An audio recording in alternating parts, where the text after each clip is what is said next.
तो hello and welcome students, स्वागत है आप सभी का आज के इस नए लेक्चर में, जिसके अंदर हम ज्योमेट्री के पहले टॉपिक यानी कि हम आज के इस लेक्चर में सिमिलैरिटी की बात करने वाले हैं। ठीक है, और आपकी जो यूनिट है ज्योमेट्री, उसका ये पहला टॉपिक होने वाला है, जिसके अंदर हम सिमिलैरिटी की बात करेंगे। इसके बाद लोकस और सर्कल भी आएगा, तो वो आगे आपको देखने को मिलेगा।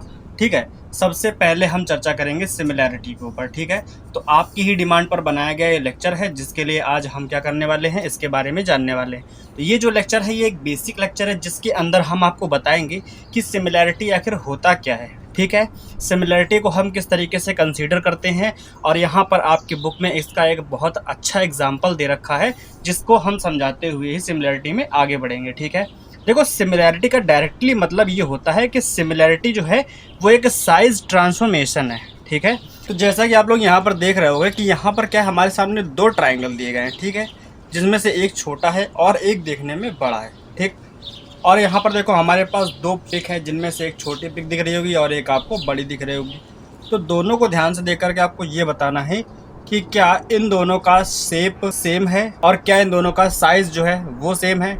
ठीक है, तो आप लोग दोनों को देख करके ये बताओ कि क्या दोनों का शेप और दोनों का साइज़, ठीक है, दोनों का शेप और साइज़ क्या दोनों का ये सेम था। ठीक है, तो अगर आप दोनों को देखोगे तो दोनों की शेप जो थी, जो पहली वाली ट्रायंगल की पिक आपको दिखाई गई, उसके अंदर क्या था, दोनों का शेप जो है वो तो सेम था। ठीक है, लेकिन उन दोनों का जो साइज़ था वो डिफरेंट था। ठीक है, तो सिमिलैरिटी का मतलब यहीं से शुरू होता है। ठीक है, सिमिलैरिटी को अगर आप समझना चाहते हो तो उसके लिए आपको यही जानना ज़रूरी है कि सिमिलैरिटी के अंदर आपको देखना है कि दोनों की जो शेप है, ठीक है, वो सेम होनी चाहिए। कैसी होनी चाहिए? सेम होनी चाहिए। ठीक है, इसमें सिमिलैरिटी के अंदर क्या होता है, साइड नॉट मैटर। ठीक है, साइड डजेंट मैटर, यानी कि यहाँ पर साइज़ जो है वो मैटर नहीं करता है कि किसी शेप का छोटा है या बड़ा है। ठीक है, कोई भी दो शेप है जो कि जिनका साइज़ अलग अलग है, लेकिन उनका जो शेप है वो सेम है, तो उन दोनों को हम क्या बोलेंगे, उन दोनों फिगर्स को हम बोलेंगे सिमिलर फिगर। ठीक है, अब आप लोगों ने कॉन्ग्रुएंसी के बारे में सुना होगा कुछ, है ना। तो कॉन्ग्रुएंट फिगर क्या होते हैं? कॉन्ग्रुएंट फिगर का मतलब होता है कि उसके जो शेप होती है वो सेम होगी, प्लस जो साइज़ होगा वो भी सेम होगा। ठीक है, यानी कि अगर आपके पास 1 रुपये का कॉइन है तो उसी कॉइन को आपको बगल में रख दोगे, यानी कि एक कॉइन के दो पिक, तब आप बोल सकते हो कि हाँ, ये दोनों फिगर क्या है, कॉन्ग्रुएंट है। क्योंकि कॉन्ग्रुएंसी का मतलब होता है कि जैसी शेप और साइज़ की फिगर फर्स्ट है, वैसी शेप और साइज़ की फिगर सेकंड भी होनी चाहिए। ये है कॉन्ग्रुएंसी की डेफिनेशन। ठीक है, तो सिमिलैरिटी का मतलब क्या है? सिमिलैरिटी का मतलब है सिर्फ और सिर्फ सेम शेप से, ना कि साइज़ से कोई मतलब नहीं है इसका। ठीक है, इसमें क्या हो सकता है, देखो, सिमिलैरिटी का जो मतलब है, सिमिलैरिटी के अंदर क्या होता है कि अगर आपके पास दो अलग अलग साइज़ के स्क्वायर्स दिए गए हैं, ठीक है, तो वो स्क्वायर क्या होंगे, आपस में सिमिलर होंगे। ठीक है, अगर हम कॉन्ग्रुएंट की बात करें तो कॉन्ग्रुएंट नहीं होंगे, क्योंकि पहले वाले का जो साइज़ है और दूसरे वाले का जो साइज़ है वो अलग अलग है। ठीक है, पहले वाले स्क्वायर की जो साइड की लेंथ होगी वो 4 सेंटीमीटर हो सकती है, दूसरे वाले की 10 हो सकती है या फिर 8 हो सकती है। ठीक है, तो दोनों की लेंथ अलग अलग है, यानी कि दोनों के जो साइज़ है वो अलग अलग, लेकिन दोनों का जो शेप है, ठीक है, वो एक स्क्वायर शेप के हैं, इसलिए दोनों फिगर कैसी है, सिमिलर होंगी। ठीक है, अगर हम दो लाइन सेगमेंट की बात करते हैं, ठीक है, लाइन सेगमेंट देखो, एक लाइन सेगमेंट हमारे पास 2 सेंटीमीटर का है, एक लाइन सेगमेंट हमारे पास 4 सेंटीमीटर का है तो दोनों ही लाइन सेगमेंट, तो दोनों सिमिलर हैं, लेकिन दोनों की साइज़ अलग अलग है, इसलिए दोनों क्या हैं, कॉन्ग्रुएंट नहीं हो सकते। ठीक है वो दोनों क्या होंगे, सिमिलर ही होंगे। इसी तरीके से अगर हम सर्किल की बात करते हैं तो हमारे पास एक यहाँ पर 3 सेंटीमीटर रेडियस का सर्किल है और एक यहाँ पर 6 सेंटीमीटर रेडियस का सर्किल है। ठीक है, दोनों का शेप देख के बताओ क्या दोनों गोल है या फिर कोई चौकोर भी है। ठीक है, दोनों हैं तो शेप में गोल ही। ठीक है, यानी कि दोनों सिमिलर फिगर ही है, लेकिन दोनों कॉन्ग्रुएंट नहीं हो सकते। तो क्या आप लोग सिमिलैरिटी और कॉन्ग्रुएंसी दोनों में डिफरेंस कर सकते हो? बिल्कुल कर पाओगे। अब सिमिलैरिटी और कॉन्ग्रुएंसी दोनों अलग अलग चीज़ें हैं। ठीक है, सिमिलैरिटी के अंदर आप क्या पढ़ते हो, सेम शेप के बारे में, और कॉन्ग्रुएंसी के अंदर same shape plus same size भी होना चाहिए। ठीक है, और इसमें अगर हम आपको ट्रायंगल वाला एग्जांपल तो हमने आपको बता ही दिया है। ठीक है, तो यहाँ पर आप लोगों को क्या पता चला, यहाँ पे आप लोगों ने जाना कि जो कॉन्ग्रुएंट फिगर होती है, कैसी, जो फिगर कॉन्ग्रुएंट होती है उसमें क्या होता है, जैसा रंग रूप आकार पहली वाली फिगर का होगा, ठीक है, वैसा ही रंग रूप आकार दूसरी वाली फिगर का सेम होना चाहिए। देन हम बोल सकते हैं कि दोनों कैसी हैं, ये दोनों फिगर कॉन्ग्रेंट हैं। ठीक है, कॉन्ग्रेंसी है, कॉन्ग्रेंट को ऐसे दिखाया जाता है। ठीक है, अभी इसके बारे में चर्चा करेंगे। अब देखो सिमिलैरिटी क्या होता है। सिमिलैरिटी का मतलब क्या है कि अगर कोई एक शेप, ठीक है, जिसके अंदर जिसका रंग रूप आकार किसी दूसरी शेप दूसरी फिगर से मैच करता है। ठीक है, फॉर एग्ज़ाम्पल यहाँ पर अगर आप एक छोटा सा कॉइन देख लो, ठीक है, उसी कॉइन को बड़ा कर दो, यहाँ पर रख दिया हमने। ठीक है, तो यहाँ पर आप कॉइन की दो अलग अलग इमेज देखोगे, है ना। उसमें क्या है कि जैसा जैसा कुछ भी पहली फिगर के अंदर है वही सब दूसरी फिगर के अंदर है, बस दोनों का साइज जो है वो अलग अलग है। ठीक है, देन आप क्या कहोगे, ये दोनों सिमिलर फिगर है। ठीक है, ये दोनों सिमिलर फिगर है, लेकिन अगर आपसे कहें कि क्या दोनों कॉन्ग्रेंट भी हैं, तो कॉन्ग्रेंट नहीं है। ठीक है, कॉन्ग्रेंट नहीं है। अगर कोई दो कॉन्ग्रेंट फिगर की बात करोगे तो दो कॉन्ग्रेंट फिगर ऑलवेज सिमिलर होती हैं। ठीक है, दो कॉन्ग्रेंट फिगर हमेशा ही सिमिलर होती हैं, लेकिन दो सिमिलर फिगर हमेशा कॉन्ग्रेंट नहीं होती हैं। ठीक है, ये बात आप लोगों को ध्यान रखना है कि किन्हीं भी दो कॉन्ग्रेंट फिगर की अगर बात करी जाएगी तो वो हमेशा सिमिलर होंगी, लेकिन किन्हीं भी दो कॉन्ग्रेंट फिगर की बात करेंगे तो वो हमेशा क्या होंगी, वो हमेशा सिमिलर नहीं हो सकती हैं। ठीक है, मतलब हम किन्हीं दो सिमिलर फिगर की बात करेंगे तो हमेशा कॉन्ग्रेंट नहीं हो सकती, ये कहने का मेरा मतलब है। ठीक है, तो सिमिलैरिटी और कॉन्ग्रेंसी का जो डिफरेंस है बीच का, वो मेरे ख्याल से आप लोग समझ पा रहे होंगे किस तरीके से होता है। ठीक है, अब देखो अगर हम बात करते हैं, यहाँ पर आपकी बुक में एक प्यारा सा एग्जाम्पल दिया गया है। यहाँ पर एक मॉन्यूमेंट की बात करी है, इंडिया गेट की। ठीक है, तो यहाँ पर इंडिया गेट की तीन अलग अलग इमेजेस आपको शो करी गई हैं, फर्स्ट, सेकंड और थर्ड इमेज। ठीक है, तो अगर आप फर्स्ट इमेज को ध्यान से देखो और थर्ड इमेज को ध्यान से देखो, ठीक है, तो यहाँ पर ये वही सेम शेप की फिगर को ही यहाँ पर रखा गया है। ये साइज़ में छोटी है और ये साइज़ में बड़ी है। ठीक है, लेकिन शेप जो है वो क्या दोनों की सेम है, तो हाँ बिल्कुल सेम है। अगर दोनों फिगर की शेप जो है वो सेम है और साइज़ अलग अलग है, इसका मतलब क्या है कि ये जो फिगर है इस वाली फिगर के सेम, मतलब इस वाली फिगर से क्या है, सिमिलर है। हम लोग बोल सकते हैं ना कि ये दोनों फिगर आपस में क्या है, सिमिलर है, बिल्कुल है। ठीक है, तो सिमिलैरिटी को इसी तरीके से इसकी इस प्रॉपर्टी की वजह से ही सिमिलैरिटी को हम एक साइज ट्रांसफॉर्मेशन के रूप में भी जानते हैं। क्या जानते हैं, साइज ट्रांसफॉर्मेशन। ठीक है, सिमिलैरिटी को हम साइज ट्रांसफॉर्मेशन भी बोलते हैं, यानी कि किन्हीं दो सिमिलर फिगर को अगर हम देखते हैं तो वो छोटी बड़ी हो सकती है साइज़ में, लेकिन ठीक है, लेकिन उनकी शेप जो है वो सेम होगी।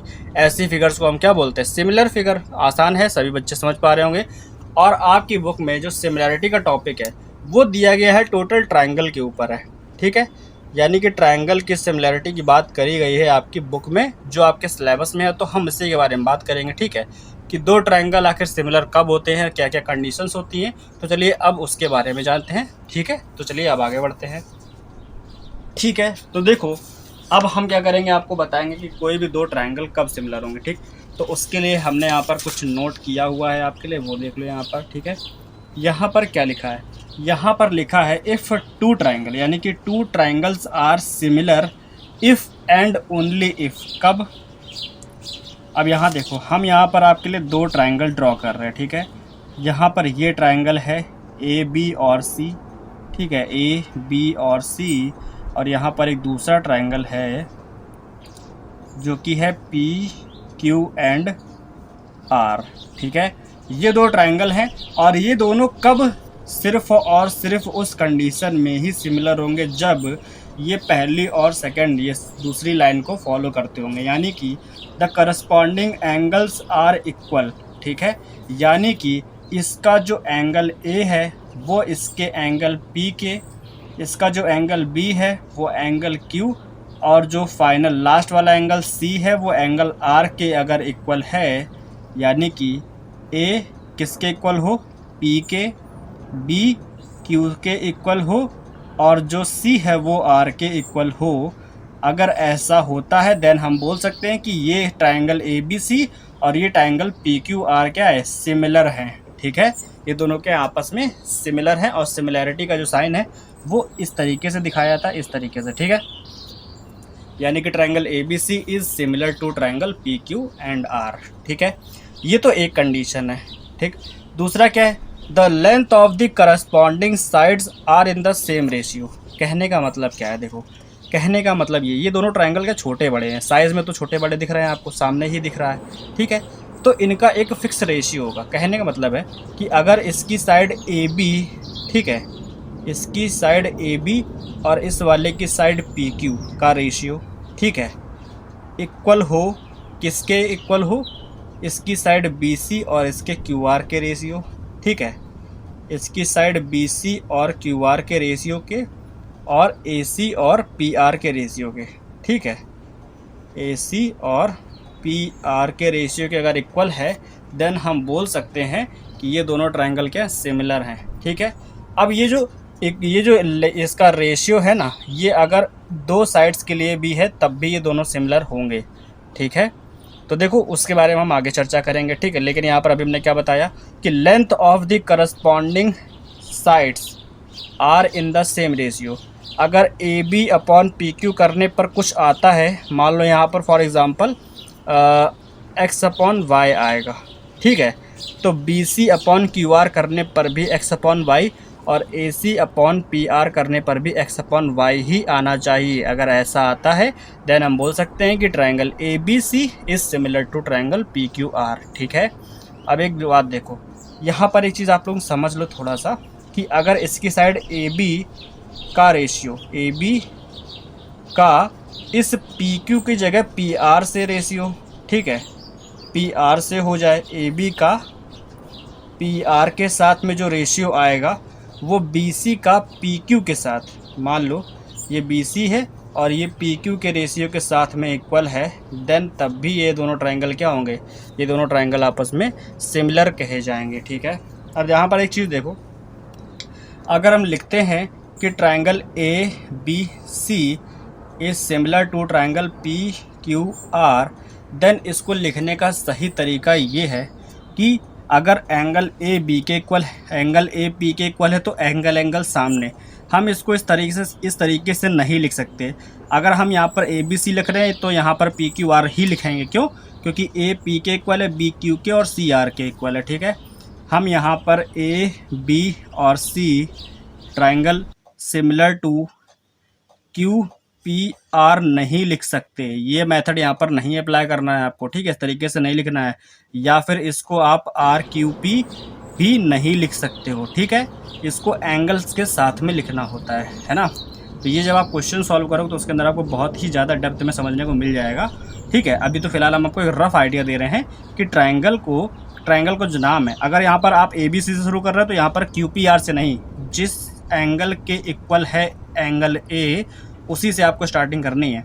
अगर मान लो हम इस ट्रायंगल को ए बी सी ना लिख करके लिखते हैं सी बी ए, ठीक है, देन ये हम लिख सकते हैं सिमिलर होगा किसके, सी के एंगल इक्वल कौन सा था, आर, बी के क्यू और इसके पी, तो हम इसको लिख सकते हैं आर क्यू और पी, ठीक है।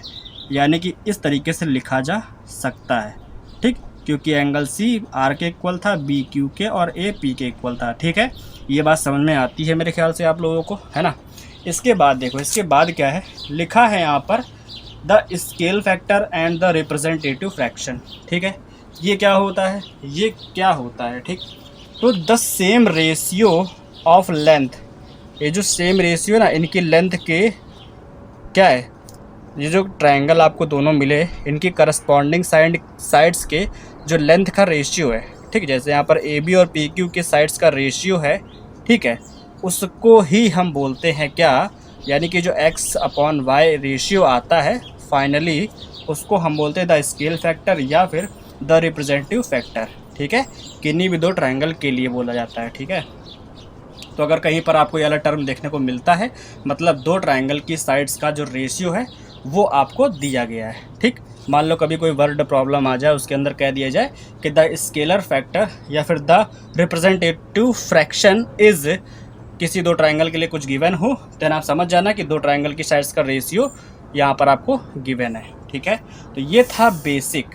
अब सिमिलैरिटी के अंदर आपको कितने रूल्स देखने को मिलेंगे, यानी कि एक जो दो ट्रायंगल हो सकते हैं वो किन किन तरह से सिमिलर होंगे, तो उसके लिए हमने आपके लिए ये लिखा है, ठीक है। अब देखो इसको भी समझाते हैं। यहाँ पर देखो क्या लिखा है, रूल्स और criterions for similarity of triangle. इसको एग्जिम्स भी बोलते हैं, आपकी बुक में एक और नाम इसका दिया गया है, ठीक है। रूल्स हो गया, क्राइटेरियंस हो गए, या फिर एग्जिम्स ऑफ सिमिलैरिटी ऑफ ट्राइंगल्स। तो यहाँ पर लिखा है टू ट्राइंगल्स आर सिमिलर, कब कब दो ट्राइंगल सिमिलर होंगे, तो उसके बारे में देखो क्या है। सबसे पहला यहाँ पर हमने जो रूल लिखा है वो क्या है, वो है double A criteria. Double A similarity का क्राइटेरिया क्या होता है, डबल ए का मतलब है कि किन्हीं भी दो ट्राइंगल्स के अंदर उनके कोई भी दो एंगल्स अगर इक्वल हैं, कोई भी दो एंगल पहले वाले ट्राइंगल के दूसरे वाले ट्राइंगल के किन्हीं भी दो एंगल से अगर इक्वल हैं, देन वहाँ पर angle angle rules of similarity apply करके आप बोल सकते हो कि वो दोनों ट्राइंगल क्या हैं, सिमिलर हैं। डेफिनेशन यहाँ पर आपके सामने लिखी है, क्या लिखा है एक बार पढ़ देते हैं। If two angles of a triangle are equal to two angles of another triangle, then वो दोनों ट्राइंगल क्या होंगे, सिमिलर होंगे, ठीक है। तो यही हमने अभी आपको समझाया, ठीक है। और दूसरा क्राइटेरिया क्या है, दूसरा क्राइटेरिया ये है कि अगर पहले ट्राइंगल का कोई एक एंगल, ठीक है, दूसरे ट्राइंगल के किसी दूसरे एंगल के साथ में, मतलब दूसरे ट्राइंगल के किसी भी एक एंगल के साथ में इक्वल है, मान लो ये एंगल ए है और इसका ये एंगल आर है, अगर ए आर के इक्वल है, ठीक है, ठीक है, हमने यहाँ पे लिख दिया ये और यहाँ पर ये, ठीक। तो बाकी ये जो एंगल ये वाला है ये किन किन साइड के साथ में इंक्लूड है, तो ये ए बी और ए सी के साथ में इंक्लूड है। यहाँ पर ये जो एंगल आर है ये पी आर और आर क्यू के साथ में इंक्लूड है, ठीक है। किसके साथ में इंक्लूड है, आर पी बोल दो और आर क्यू बोल सकते हो, ठीक है, क्योंकि ये ए बी और ए सी और ये आर पी और आर क्यू के साथ में इंक्लूड है। तो इन दोनों साइड्स का रेशियो इक्वल होना चाहिए। अगर ये वाला एंगल इस वाले एंगल के इक्वल है तो तब हम यहाँ पर बोल सकते हैं कि इन दोनों साइड, ये वाली साइड का रेशियो इस वाली साइड के, इस वाली साइड का और इस वाली साइड का रेशियो इस वाली साइड और इस वाली साइड के रेशियो के इक्वल होना चाहिए। अगर ये वाला एंगल इसके एंगल के इक्वल है तो तब हम बोल सकते हैं कि यहाँ पर SAS rule of similarity apply होगा। इसका मतलब होता है साइड एंगल साइड, ठीक है। साइड एंगल साइड का मतलब ये है कि जिस एंगल से वो वाला एंगल क्या हो रहा है, इक्वल हो रहा है, उसको इंक्लूड करके जो साइड बन रही है, ठीक है, यानी कि वो एंगल जिन साइड्स से इंक्लूड है उन साइड्स का रेशियो भी क्या होना चाहिए, आपस में इक्वल होना चाहिए, ठीक है। यहाँ पर डेफिनेशन है, इससे आप ज़्यादा अच्छे से समझ पाओगे। क्या लिखा है, if one angle of a triangle is equal to the one angle of another triangle, then, और इसके अलावा क्या है, अगर कोई एक एंगल किसी एक ट्राइंगल का दूसरे ट्राइंगल से इक्वल हो गया है, then the sides of including these angles, ठीक है, साइड्स कौन सी side, including these angles are proportional, ठीक है। यानी कि ये हमने जो अभी आपको बताया सेम वही चीज़, ठीक है। इन साइड्स को जो साइड्स, इन एंगल्स को जो साइड्स इंक्लूड कर रही हैं उनका जो रेशियो वो प्रोपोर्शनल होना चाहिए, ठीक है। प्रोपोर्शनल का मतलब समझते हो ना, अभी आप लोगों को बताया था कि जो इसका इसके साथ में रेशियो है वो इसका इसके साथ में रेशियो के इक्वल होना चाहिए, ठीक है, ये कहा जा रहा है ना। इसको लिख के बता देते हैं। अच्छा देखो, अगर एंगल ए, ठीक है, किसके इक्वल है, एंगल आर के इक्वल है, और ए बी और P R, sorry R P, A B और आर पी का रेशियो ए सी और आर क्यू है ना, ए सी और आर क्यू के इक्वल है, ठीक है। ये कहने का मेरा मतलब है, जिसको हम समझाना चाह रहे थे, ठीक है। अगर समझ में आ जाए तो बिल्कुल लिख देना कि हाँ सर समझ में आ गया, क्योंकि मेरा मतलब ये है कि पूरी तरीके से क्लियर हो जाएगा अगर कोई भी कॉन्सेप्ट आपको समझा रहे हैं तो, ठीक है, भले ही मुझे 5 से 6 बार रिपीट ही क्यों ना करना पड़े, ठीक है।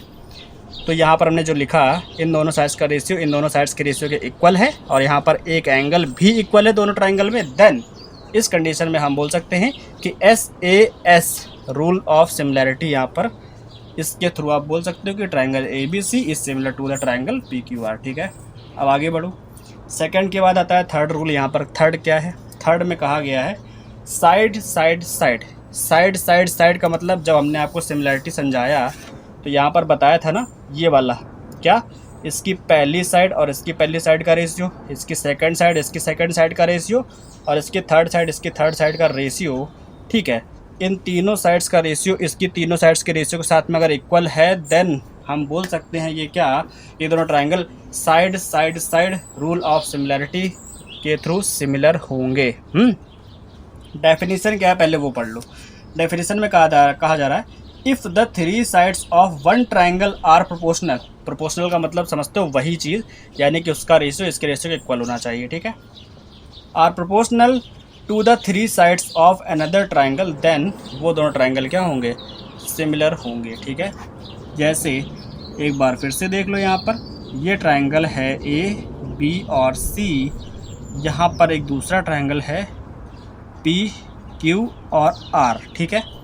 अगर इस ट्राइंगल की तीनों साइड इस वाले ट्राइंगल की तीनों साइड के साथ में प्रोपोर्शनल है, ठीक है, यानी कि उनका रेशियो जो है वो इक्वल है, देन कहा जा सकता है कि triangle A B C is similar to the triangle P Q R, ठीक है। और अभी हमने आपको बताया भी था इसके बारे में, ठीक है। तो ये तीनों क्राइटेरिया हैं जिसके ऊपर हम चर्चा करेंगे सिमिलैरिटी के अंदर, और इन्हीं के थ्रू हम क्या करेंगे, क्वेश्चन सॉल्व करेंगे, ठीक है। मान लो ये जब क्वेश्चन आपको इस तरीके का मिलेगा एस क्राइटेरिया का, देन यहाँ पर क्या हो सकता है, मान लो इसकी कोई साइड होगी यहाँ पर 4 और यहाँ पर हो सकता है लिखा हो 8, ऐसा आ गया। यहाँ पर मान लो लिखा हो 9 और यहाँ लिखा हो 18, ठीक है। यहाँ पर लिखा हो 6, यहाँ पर लिखा हो 12, ठीक है। तो आप किस तरीके से बता पाओगे कि यहाँ पर एस क्राइटेरिया लग रहा है, क्योंकि यहाँ पर किसी भी एंगल की तो बात करी नहीं है, और जो ऊपर के 2 रूल्स हैं उसके अंदर एंगल होना ज़रूरी है, ठीक है। तो जब कभी भी एंगल की बात नहीं होगी तो हम एस क्राइटेरिया को ही अप्लाई करने का ट्राई करेंगे, ठीक है। तो यहाँ पर आप अगर देखोगे तो जो ए बी और क्यू आर है, ठीक है, ए बी और क्यू आर, अगर इन दोनों का रेशियो फाइंड करो तो 4/8 यानी कि 1/2 आ रहा, ठीक है। और इसमें देखो 6 है, यहाँ पर 12 है, यानी कि ए सी का वैल्यू क्या है 6 है और पी आर का वैल्यू क्या है 12 है। तो ये 6 है, ये 12 है, 6 1 जा 6, 6 2 जा 12, तो 1/2 ये भी आ गया। इसका रेशियो इसके रेशियो के इक्वल है, ठीक है। यहाँ पर देखो बी सी है ना, और क्यू पी, क्या बी सी और क्यू पी यही तो बच रहा है। बी सी का वैल्यू 9 है, क्यू पी का है 18, तो 9 2 जा 18, ऊपर आया 1 नीचे आया 2, तो ये भी क्या है इक्वल है। इन तीनों साइड्स का जो रेशियो है वो क्या है, आपस में प्रोपोर्शनल है, ठीक है। तो यहाँ पर हम इस तरीके से बोल पाएंगे कि ये दोनों ट्राइंगल क्या है, सिमिलर है, ठीक है। किस क्राइटेरिया, किस रूल ऑफ सिमिलैरिटी के थ्रू, तो आप बोल पाओगे एस रूल ऑफ सिमिलैरिटी के थ्रू ये दोनों ट्राइंगल क्या है, इक्वल है, ठीक है। तो यहाँ तक हमने आपको बताया कि किस तरीके से आप 2 सिमिलर ट्राइंगल को आपस में सिमिलर दिखा सकते हो, ठीक है।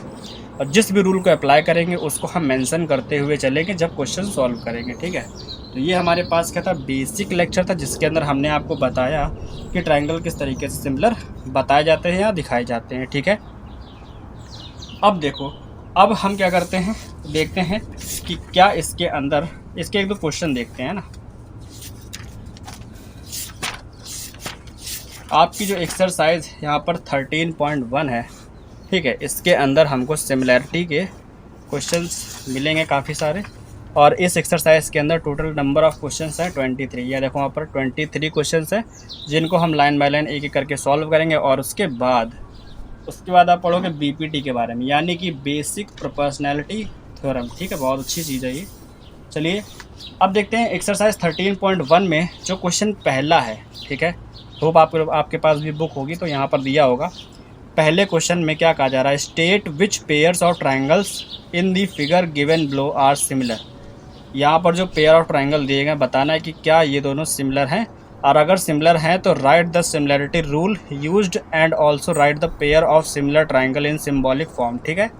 यानी कि अगर वो ट्राइंगल आपस में सिमिलर हैं तो किस रूल के थ्रू सिमिलर हैं, और उनकी कौन कौन सी साइड जो है वो प्रोपोर्शनल है वो भी लिख के बताना है, ठीक है। किसमें, लेंथ हमको यहाँ पर सेंटीमीटर में गिवन है सभी की, ठीक है। यहाँ सेंटीमीटर लिखा नहीं, लेकिन सारी लेंथ जो है वो सेंटीमीटर में ही देखनी है। अगर आप पहले वाले क्वेश्चन को ध्यान से देखो, ठीक है, पहले वाले क्वेश्चन को अगर आप ध्यान से देखो तो यहाँ पर 3.2 3.6 3 है, 4 4.5 5.4 है, ठीक है। अगर ऐसे देख करके पता नहीं चल पा रहा है कि कौन सी हम निकाल सकते, तो क्या हम एक काम करो, क्या कि किसी एक देखो पहले वाले ट्रायंगल की किसी एक साइड को ले करके दूसरे वाले ट्रायंगल की किसी एक साइड के साथ में रेशियो बना लो एक, ठीक है। जैसे इसको अगर हम 3 को 4 से डिवाइड करते हैं तो 3/4 बन जाएगा, ठीक है। और अगर 3 को हम इससे करेंगे 4.5 से तो ये 1/1.5 बन जाएगा। अगर इसको इससे करेंगे तो नहीं बनेगा, ठीक है। अब यहाँ से इसका जो रेशियो आया है वो इसकी दूसरी साइड का किसी दूसरी साइड के साथ में रेशियो के इक्वल होना चाहिए, ठीक है। करके देखो तो देखो हम इसको आपको कॉपी पेन की सहायता से बताते हैं इसके अंदर कैसे होगा, है ना, कैसे किया जाएगा। वैसे देखो सिमिलर ट्रायंगल होते तो बहुत जल्द आंसर आ जाता है, ठीक है। दिक्कत किस में होती है, जब आपको ट्रायंगल जो है सिमिलर ही ना मिल रहा हो, ठीक है। तो पहले ट्रायंगल जो है उसकी साइड्स यहाँ पर क्या गिवन है वो हम लिख देते हैं। यहाँ पर 3.2, 3.6 और 3 है। जो दूसरा ट्रायंगल है उसकी साइड्स है यहाँ पर 4, यहाँ पर है 5.4, यहाँ पर है 4.5, ठीक है। अभी इनके नामों से आपको मतलब नहीं होना चाहिए, ठीक है, क्योंकि अभी हमको क्या बताना है, सिर्फ ये चेक करना है कि सिमिलर है या नहीं। सिमिलर होंगे तब की बात अलग है, तब हमको लिखना भी पड़ेगा, ठीक है। अगर इसका रेशियो देखोगे तो 3/4 आएगा, ठीक है। ये तो इसका हो गया, एक ये वाला काम हो गया। इसका रेशियो निकालोगे 3 और 4.5 का, तो ये क्या हो जाएगा, 3 से कट करो तो ये 1/1.5 आ जाएगा, एक ये रेशियो है। इसका रेशियो निकालोगे तो ये मेरे ख्याल से हाँ आ सकता है, 3 और 5.4, 3 बन जा 3, 3 से कट करो 3 बन जा 3 और कितना आएगा 24, 3 8 जा, है ना, तो 1/18 आ गया। तो हमको 3 रेशियो मिल रहा है। इस पहली साइड का तीनों के साथ में निकाला तो ये 3 रेशियो मिल रहा है। अब इसकी किसी दूसरी साइड के साथ अगर किसी दूसरी साइड का इन तीनों के साथ रेशियो निकालते हैं और इन तीनों रेशियो में से कोई भी एक मैच कर जाता है तो हम कह सकते हैं कि ये सिमिलर है। अगर नहीं मैच करता तो यानी कि दोनों ट्रायंगल सिमिलर नहीं है। जैसे ये 3.2 दिख रहा है, 3.2 को हम अगर 4 के साथ में रेशियो निकालते हैं तो क्या आएगा, यहाँ पर देखो पॉइंट हटाया 0 आ गया यहाँ पर, ठीक है। 8 से कट करो, 8 4 जा 8 5 जा, तो ये क्या आया 4/5 नहीं आ रहा। तो इस 3.2 का 4.5 का करो तो 3.2 का 4.5 पॉइंट हटाया। देखो ये 5 के अलावा 3 से कैंसिल हो सकता है, लेकिन ये 3 से भी कैंसिल नहीं होगा। तो ये तो यहाँ से भी रेशियो नहीं मिल रहा हमको, ना तो ये किसी के इक्वल है इन तीनों में से, ना ही ये इक्वल है किसी में भी। तो 3.2 का बच रहा है 5.4 के साथ में, तो 3.2 डिवाइडेड बाई 5.4 ये हटा दो, ठीक है। 8 से कट करो, 8 4 जा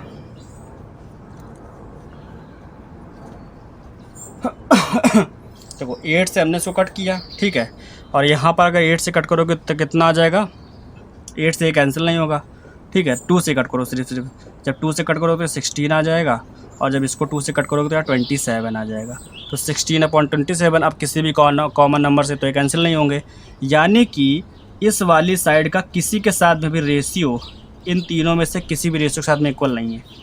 पहला रेशियो था 3/4, दूसरा 1/1.5, 1/18। तो इन तीनों में से कोई भी एक रेशियो नहीं मिल रहा है दूसरी साइड का, ठीक है। हमने तीनों के साथ में निकाला ना, अगर ये नहीं मिल रहा है इसका मतलब ये दोनों ट्रायंगल जो हैं आपस में सिमिलर नहीं है, ठीक है। क्यों नहीं है, क्योंकि इसके अंदर क्या है, the length of the corresponding side are in proportional, ठीक है। ऐसा आप लिख दोगे, ठीक है, ऐसा लिख सकते हो। कैसे लिखोगे, आंसर में आपको सीधे से देखना है कि बिकॉज रीज़न क्या बताओगे, ये सिमिलर नहीं है, तो नॉट सिमिलर आपको सीधे सीधे ये बताना है। अब रीज़न क्या दोगे, तो रीज़न आप दोगे द लेंथ ऑफ द, ठीक है, the length of the sides are not in the same ratio बोल दो, ठीक है, या फिर नॉट इन प्रोपोर्शनल, ठीक है। साइड्स आर नॉट के बाद में आप ये भी लिख सकते हो प्रोपोर्शनल, ठीक है, प्रोपोर्शनल। आप 2 चीज़ें लिख सकते हो, ठीक। तो ये आपको रीज़न में बताना है। अगर सेम है तो जाहिर सी बात है आपको आंसर नोट करना पड़ेगा, लिखना पड़ेगा किस तरीके से सिमिलर है। नहीं है तो आप इस तरीके से बताओगे कि नॉट सिमिलर, क्यों नहीं सिमिलर है, the length of the sides are not in the same ratio और नॉट इन द प्रोपोर्शनल, ठीक है, आर नॉट प्रोपोर्शनल, ऐसे, ठीक। तो ये था हमारे पास पहला क्वेश्चन। जो सेकंड है वो क्या है, सेकंड वाले को अगर आप देखोगे दूर से तो पहले ही पता चल जाएगा, क्योंकि इसके अंदर एक एंगल भी गिवन है, ठीक है। अगर कोई एंगल गिवन है तो देख लो क्या वो एंगल सेम है, बिल्कुल सेम है। यहाँ पे भी 40, यहाँ पे भी 40। इसका एंगल ई जो है वो इसके एंगल एन के इक्वल है। यहाँ पर एन के साथ में एक साइड यहाँ पर 2.4 दिख रही है, इसके साथ में 4.8, 2.4 को 4.8 के साथ डिवाइड करोगे तो क्या आएगा 1/2। इसी तरीके से 2 को अगर 4 से डिवाइड करो तो 1/2। आपको दिख रहा होगा कि यहाँ पे 1/2, यहाँ पे 1/2, सिमिलर सामने ही दिख रहा है, ठीक है। सिमिलर दिख रहा है तो इसको नोट कैसे करेंगे, देखो यहाँ पर है ना। तो जो सेकंड क्वेश्चन है उसके अंदर आप लिखोगे यहाँ पर एंगल ई है, ठीक है। तो इस एंगल को साइड के साथ में यानी कि DEF लिख दो या फिर FED लिख दो, कुछ भी लिख दो, ठीक है। तो एंगल DEF जो है वो इक्वल है किसके साथ में, LNM के साथ, क्योंकि यहाँ पर ये 40 है ना। फिगर आप लोगों को दिख रहा है मेरे ख्याल से, हाँ फिगर आप लोगों को दिख रहा है, ठीक है। तो ये LNM है, ठीक है, LMN के इक्वल है, क्योंकि दोनों ही क्या है, दोनों ही एंगल 40 डिग्री के हैं। तो ये पहला एक एंगल इक्वल हो गया, ठीक है। बाकी क्या है, EF जो साइड EF दिख रहा है ना, EF जो साइड है उसका M और N, ठीक है, MN नहीं NM करो, NM, क्योंकि यहाँ पर इसका एंगल ये है ना। तो NM, ठीक है, इसका वैल्यू है 4.5, इसका है 2.4। जब डिवाइड करोगे तो 24 1 ज़ा 24 और 24 2 ज़ा, तो ये आ गया 2/1। रेशियो क्या आया, इन दोनों साइड्स का 2:1 का रेशियो आ गया। और यहाँ पर आओ, ED ये वाली कौन सा साइड है, ये साइड है ED, और यहाँ पर है NL, N और L। तो ED का वैल्यू है 4, उसका वैल्यू है 2। जब इसको करोगे तो 2 1 ज़ा 2, 2 2 ज़ा 4, यानी कि 2/1 आया, ठीक है। ये आ गया क्योंकि दो साइड्स का रेशियो इक्वल है और ये एक एंगल भी इक्वल है। देन हम यहाँ पर बोल सकते हैं कि ट्रायंगल कौन सा ट्रायंगल है, यहाँ पर देखो इसको किसी भी तरीके लिख सकते हो, जिस तरीके से लिखोगे उसी तरीके से दूसरे वाले ट्रायंगल का भी आंसर लिखना होगा। EFD लिख दो, ठीक है, या फिर DEF, जिस तरीके से आपको सुटेबल लगे वैसे लिख सकते हो, ठीक। तो हम यहाँ पर ऊपर लिखेंगे DEF is similar to the triangle LNM, जो एंगल इक्वल है उसको हमने बीच में रखा है, ठीक है। तो ये ट्रायंगल LN और M के सिमिलर है। यहाँ पर साइड में आप लिख सकते हो ब्रैकेट के अंदर by SAS rule of similarity, ठीक है, ऐसे आप लिख सकते हो। और ये आपका आंसर हो गया, ठीक है। कॉपी में आपको इतना ही लिखना है, ठीक है। तो ये था हमारे पास क्वेश्चन नंबर फर्स्ट, जिसको हमने बेसिक्स के साथ में आपको समझाया है। तो आज के इस लेक्चर में हम इतना ही रखते हैं, ज़्यादा क्वेश्चन नहीं करेंगे। हम नेक्स्ट जो लेक्चर करेंगे उसके अंदर आपको क्वेश्चन सॉल्व करवाएंगे, ठीक है। क्योंकि मेरा ये वाले लेक्चर के अंदर पूरा फोकस इसके ऊपर था कि आपको सिमिलैरिटी का रूल समझा दिया जाए और किस तरीके से दो ट्रायंगल सिमिलर होते हैं ये बता दिया जाए, ठीक है। कोई भी दो ट्रायंगल अगर सिमिलर हैं इसका मतलब क्या है कि हमने आपको 3 तरीके से बताया, AA सिमिलैरिटी, SSS सिमिलैरिटी और SAS सिमिलैरिटी, ठीक है। A का मतलब एंगल, S का मतलब साइड, ठीक है। तो ये हमारे पास था आज के इस लेक्चर का कंक्लूजन, जो कि अब आपने बताया हमने आपको। नेक्स्ट लेक्चर में हम क्या करेंगे, इसके क्वेश्चन सॉल्व करेंगे, क्वेश्चन नंबर 2 से ले करके आगे तक, ठीक है, जहाँ तक भी क्वेश्चन हो पाएंगे, क्योंकि ज़्यादा क्वेश्चन लेंदी नहीं होते हैं इसके, है ना। क्वेश्चन जो है वो शॉर्ट रहेंगे तो जल्दी जल्दी सॉल्व करके आपको बताते चलेंगे, समझाते चलेंगे, ठीक है। तो आज के लेक्चर के लिए इतना ही रखते हैं। आप लोग पढ़ते रहो लगातार, जो भी लेक्चर आपके लिए हम बना रहे हैं उनको अच्छे से पढ़ो, शेयर करो अपने दोस्तों के साथ में, जो भी पढ़ते हों अच्छे से आपके दोस्त हो, ठीक है। तो मिलते हैं नेक्स्ट लेक्चर में इसी के क्वेश्चन के साथ। तब तक के लिए गुड बाय, टेक केयर, जय हिंद, जय भारत, मौज करो।